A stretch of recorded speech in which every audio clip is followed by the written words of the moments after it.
এর মধ্যে হাদিসের মধ্যে দুই তিনটা উদাহরণ আমি আপনাকে দেখাই, তাইলে আপনি বুঝবেন মুনাফিকের আচরণ কার মধ্যে আছে।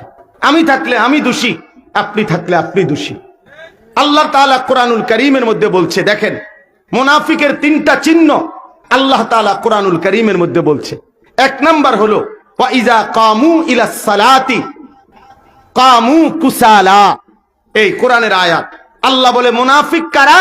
তারা যারা নামাজ পড়ে অলস ভাবে, নামাজ পড়ে অলস ভাবে, নামাজ পড়ে কোন রকমে অলসতার সাথে, খামখেয়ালির সাথে, একেবারে তাড়াহুড়া কোন রকম নামাজটা পড়ে একদম অলস, অবহেলা, গাফলতির সাথে। আল্লাহর কোরআনে আল্লাহ বলছে এটা মুনাফিকের চিহ্ন। হাদিস শুনেন, আবু দাউদ শরীফের হাদিস। আল্লাহ নবী সাল্লাল্লাহু আলাইহি সাল্লাম বলেন, তিলকা সালাতুল মুনাফিক, তিলকা সালাতুল মুনাফিক, তিলকা সালাতুল মুনাফিক।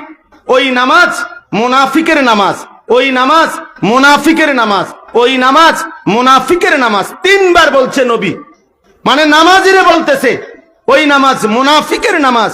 কামা ফানাক্কারা আরবাআন লা ইয়াযকুরুনাল্লাহা ইল্লা কালিলা। যে ব্যক্তি দাঁড়িয়ে 4 রাকাত নামাজ এমন ভাবে পড়লো যেন 4টা ঠোকর মারলো, ঠিক মতো জিকির, তাসবিহ, দোয়া, কালাম, সূরা, কেরাত আদায় করলো না, রাসূলুল্লাহ বলেন ওটা মুনাফিকের নামাজ। এবার ইনসাফের সাথে বলেন, প্রিয় বাপ আমার, বন্ধু আমার, বেনামাজির কথা বাদ দেন, বেনামাজি তো বাদে আগেই বাদ, কিন্তু নামাজ পড়ে অথচ ঠিক মতো পড়ে না, আল্লাহর রসুল এবং আল্লাহর কোরআন তাকে মুনাফিক বলছে, মুনাফিক বলছে। এখন বলেন, আমরা যাদের সূরা কেরাত অশুদ্ধ, আমাদের নামাজের কি হালাত? আমরা যারা 4 রাকাত সুন্নত নামাজ পড়তে গিয়া 1 মিনিটে 1.5 মিনিটেই দামাদাম তাড়াহুড়ো করে নামাজ পড়ে ফেলি, আমাদের নামাজের কি হালাত?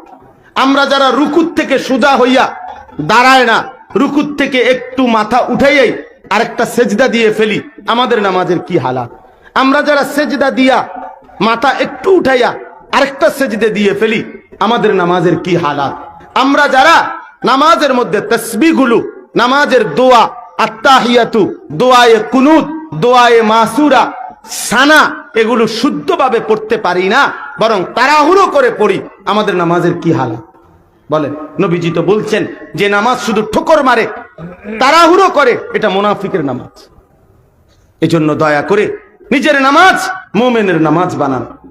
যারা নামাজ পড়েন তাদেরকে বললাম,